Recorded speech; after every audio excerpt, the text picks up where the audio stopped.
The flood of Noah's day has meaning for us. Now, the global flood was a real historical event. One of the most commonly known biblical stories is about the flood of Noah's day. Now, you may have wondered or heard asked, did that flood really occur? How can we be sure? Well, we know that there was a global flood because the Bible clearly teaches it as a factual event. Now, the account of it is narrated as biblical history in the Word of God. Genesis chapter 6 tells of a pre-flood world and God's instructions to Noah for the ark. And it also shows the flood would be global and not local. Now, chapter 7 describes the loading of the ark and the actual flood.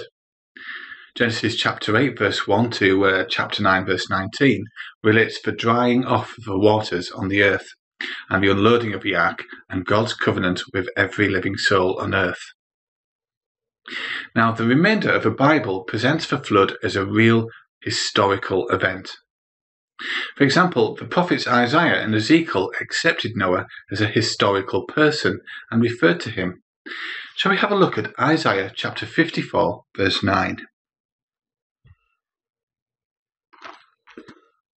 Isaiah 54 verse 9.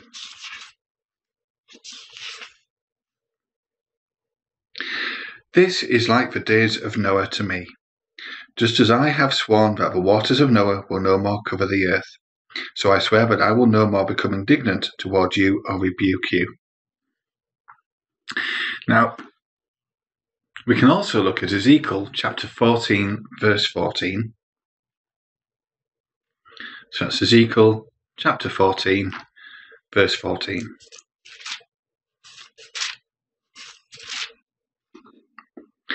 Even if these three men, Noah, Daniel and Job, were within it, they would be able to save only themselves because of their righteousness, declares the sovereign Lord Jehovah.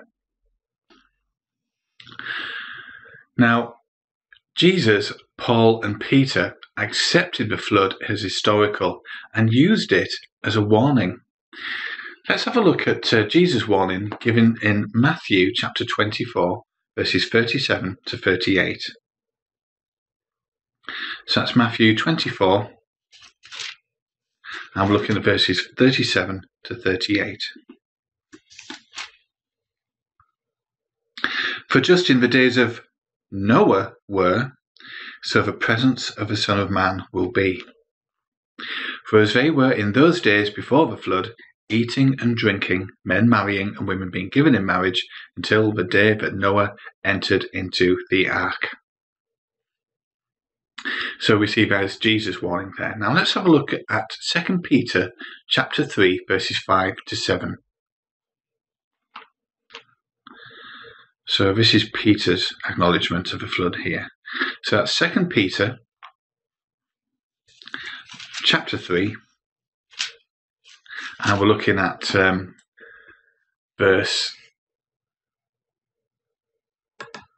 5 onwards. For they deliberately ignore this fact, but long ago there were heavens and an earth standing firmly out of water, and in the midst of water by the word of God. And then that by those means the world of that time suffered destruction when it was flooded with water. But by the same word the heavens and the earth that now exist are reserved for fire and being kept until the day of judgment and the destruction of ungodly people. So we see there Peter acknowledges the flood and how that relates to his warning there. Now, what about Paul? Well, let's have a look at Paul's words here, and you'll find this in Hebrews chapter 11, verse 7. So that's Hebrews chapter 11, verse 7. By faith, Noah, after receiving divine warnings of things not yet seen, showed godly fear and constructed an ark for the saving of his household. And through this faith he condemned the world, and he became an heir of the righteousness that results from faith. Now, the conclusion then should be clear. The Bible presents the account of a global flood, not as a parable or fable, but as a real historical event. in which those three people there accounted for. Now, accepting the flood helps to explain a number of otherwise unexplainable facts. Excavations all over the world have uncovered bones and carcasses of thousands of buried animals, often animals that would not normally herd together. Also amazing are carcasses of tens of thousands of animals unearthed in the cold north, not animals now native to that region. Apparently, even those areas enjoyed a warm climate. Now, the biblical flood account would explain all these circumstances. How? Well, it explains where the floodwaters came from. Let's have a look at Genesis chapter 7, verse 11. So that's Genesis chapter 7, verse 11.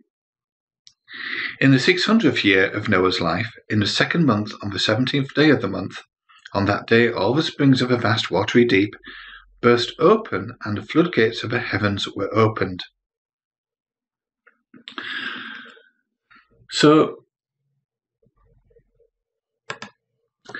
without a doubt then, a vast quantity of water vapour could have served as an insulating moisture blanket.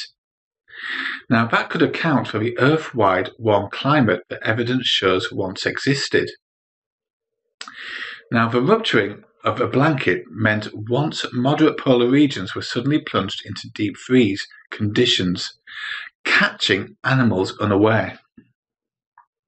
Now, only after the flood is there mention of extremes in temperature, and this is found in Genesis chapter 8, verse 22.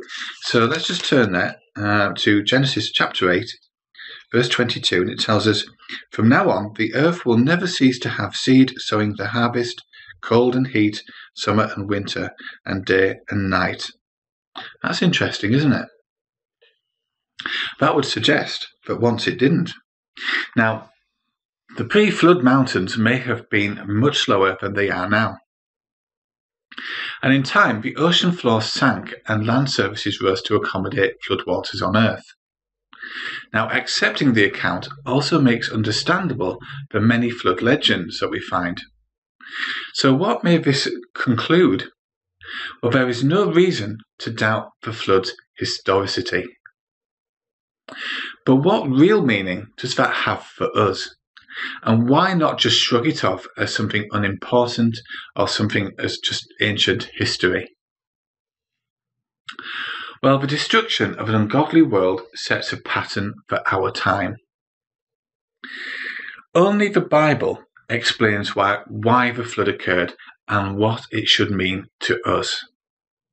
It tells of the ancient world that was destroyed because of its extreme ungodliness.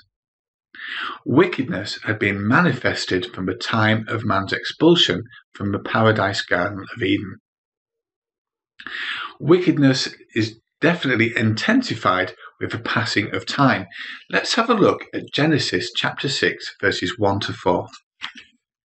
So that's Genesis chapter 6, verses 1 to 4.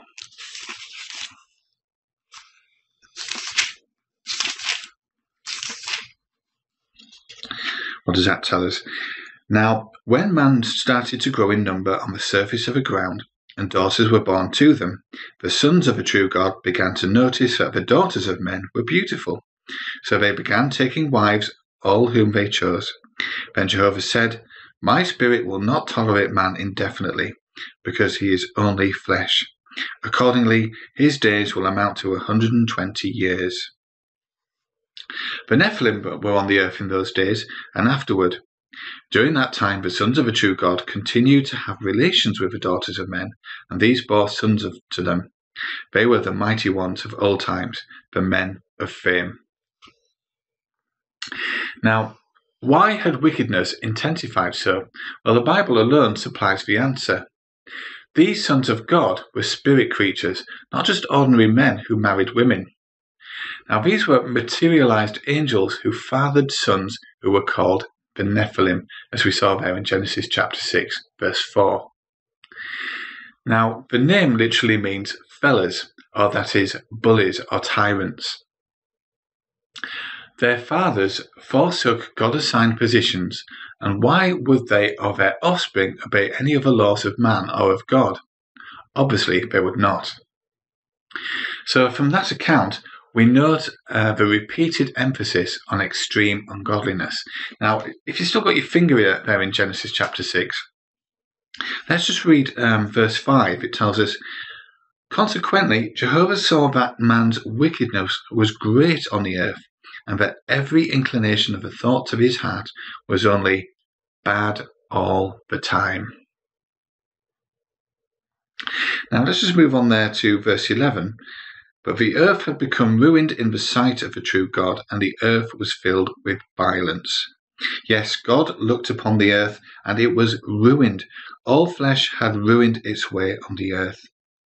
After that, God said to Noah, I have decided to put an end to all flesh, because the earth is full of violence on account of them. So I am bringing them to ruin together with the earth. Make for yourself an ark from resinous wood. You will make compartments in the ark and cover it with tar, inside and outside." Now Jesus adds to this description in Matthew 24, verses 38 to 39. Shall we have a look at that?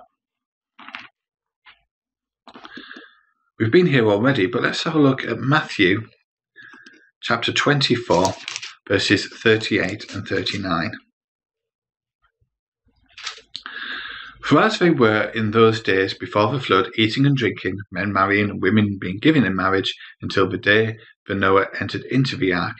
And they took no note until the flood came and swept them all away. So the presence of the Son of Man will be." So that is why it sets a pattern for us today. So not all persons back there were equally bad, but were involved in their own daily pursuits. They ignored as of little importance the divine warning that Noah delivered. So do you begin to appreciate how this has meaning for us today? Well, God has no less reason to act against the present ungodly world that we obviously live in. Jehovah remains constant. Similar circumstances would prompt a similar reaction, would it not? Let's have a look at Malachi chapter 3, verse 6. Now, if you're still in Matthew, it's just a few books back there to Malachi. And we're looking at chapter 3, verse 6.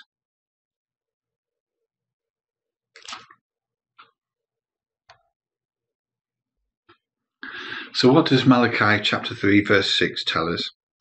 "For I am Jehovah, I do not change, and you are sons of Jacob, you have not yet come to your finish." So today, as then, violence abounds. War, crime, and lawlessness. Now, the world around us, like the ancient one, is filled with sexual perverts. Now, God still condemns these perversions. Let's have a look at what the Bible tells us in Romans chapter 1, verses 26, 27, and 32.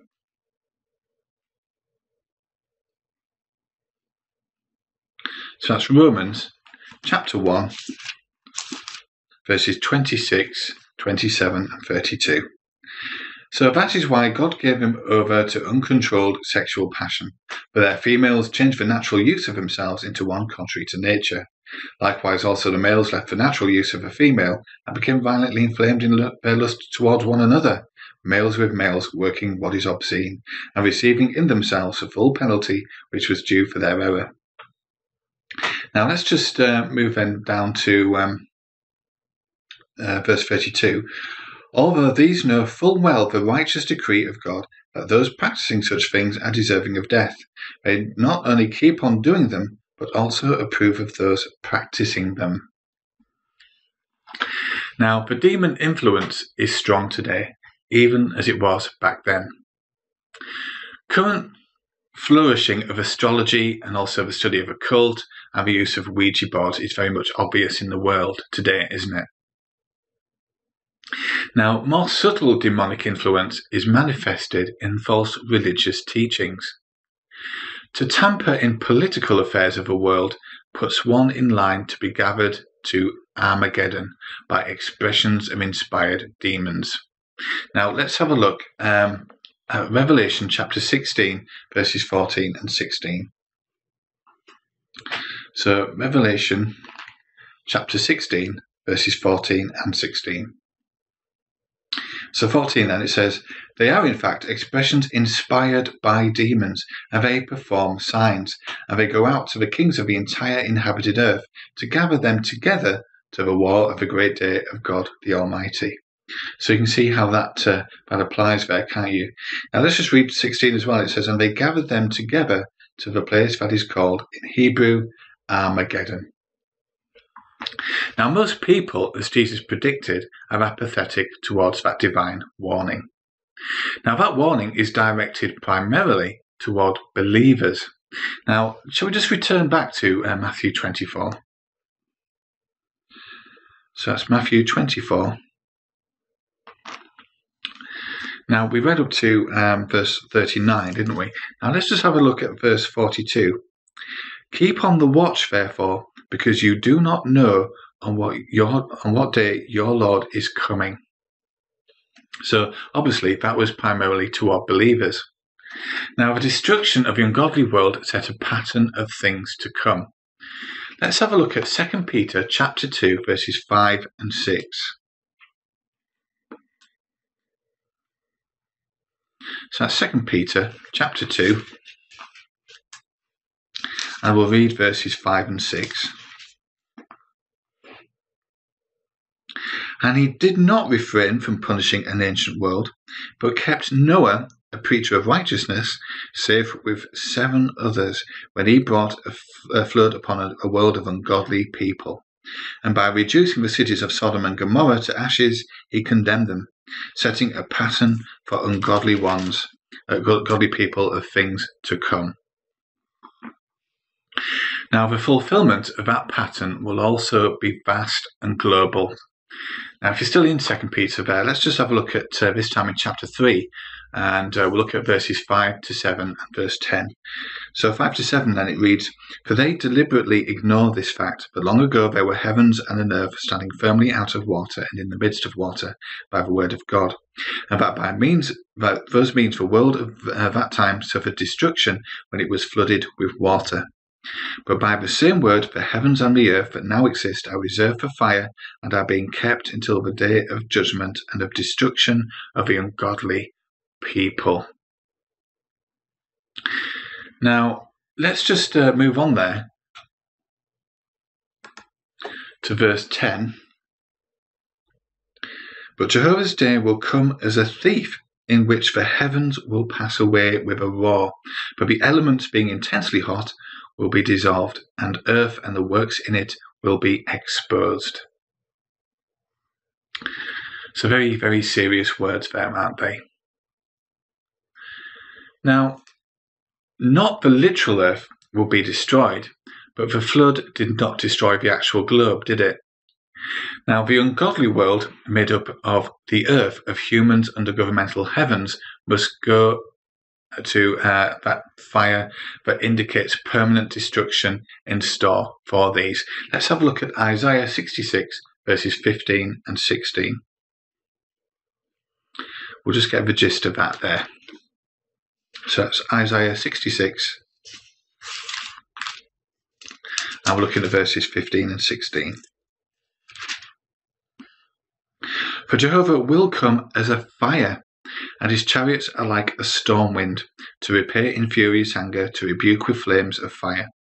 For with fire Jehovah will execute judgment, yes, with his sword against all flesh, and the slain of Jehovah will be many." So the earth and the works in it, as Peter put it, is exposed as deserving destruction. The elements, or spirit that motivates ungodly men, will be reduced to nothing.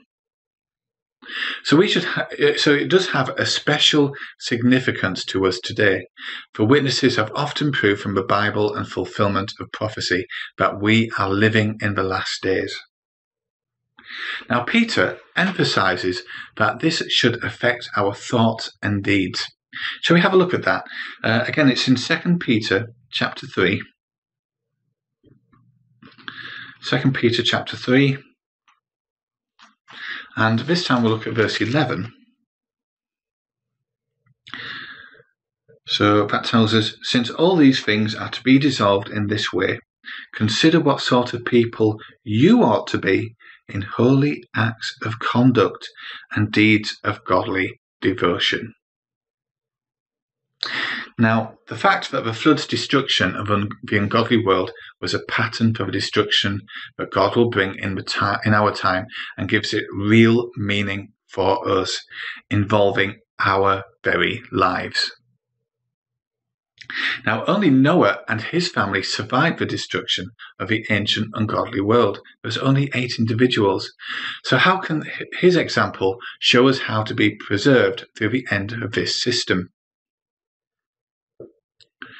Well, do you condemn the world through your faith? Well, Noah demonstrated by action that it was possible and practical for a person to listen to Jehovah's word and harmonize his lifestyle with God's will. Now, by his obedient actions, Noah proved that his contemporaries were wrong. He condemned the world of that time by his faith. Let's just return to Hebrews chapter 11, and we'll read again verse 7 there. So that's Hebrews chapter 11, verse 7. By faith, Noah, after receiving divine warnings of things not yet seen, showed godly fear and constructed an ark for the saving of his household. And through this faith he condemned the world, and he became an heir of righteousness that results from faith. So you can see how Noah's actions there may apply to us today, doesn't it? So he paid attention to the word of God and obeyed it. The world of ungodly people did not do so and proved deserving of being condemned to destruction. Now, the world in which we live has been condemned to destruction today. And we saw that, didn't we, in 2 Peter chapter 3, verse 7. So as in Noah's days, there will also be survivors. So what will determine either one's survival or one's destruction? Well, in Noah's days, those who centered their lives on personal pursuits were destroyed, as we saw in Jesus' words there in Matthew 24, verses 37 to 39. Now, Noah and his family centered their lives on doing Jehovah's will, constructing the ark and preaching. Now, they were survivors of that global flood, weren't they? Now, it required unquestioning faith for Noah and his family to be different. But their faith condemned the world. It proved that all others could have done the same thing. Now, Jehovah decided who would live and who would perish. Now, there had to be a marked difference between those two groups, obviously.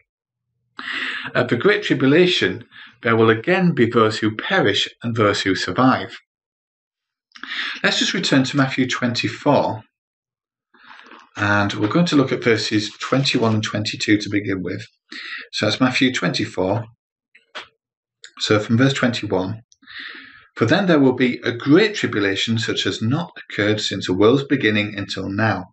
No, nor will it occur again.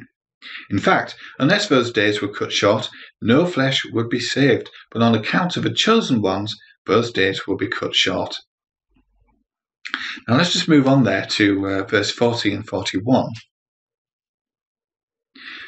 Then 2 men will be in the field, one will be taken along with you, and the other will be abandoned.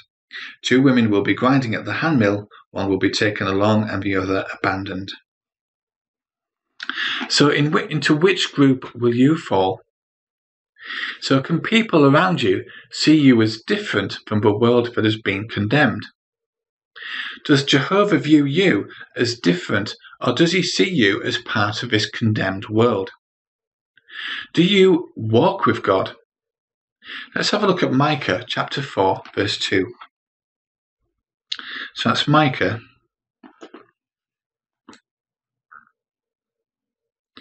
And we're looking at chapter 4, verse 2. And many nations will go and say, Come, let us go up to the mountain of Jehovah and to the house of the God of Jacob. He will instruct us about his ways, and we will walk in his paths. For law will go out of Zion, and the word of Jehovah out of Jerusalem. So are you holding to God's righteous standards? Do you exert yourself as a preacher of righteousness, just as Noah did? Is it obvious to all observers, heavenly and earthly, that you have strong faith? Do you evidence this by your actions? Does your conduct silently condemn the world's corrupt behaviour? Let's have a look at 1 Peter chapter 4, verses 3 and 4.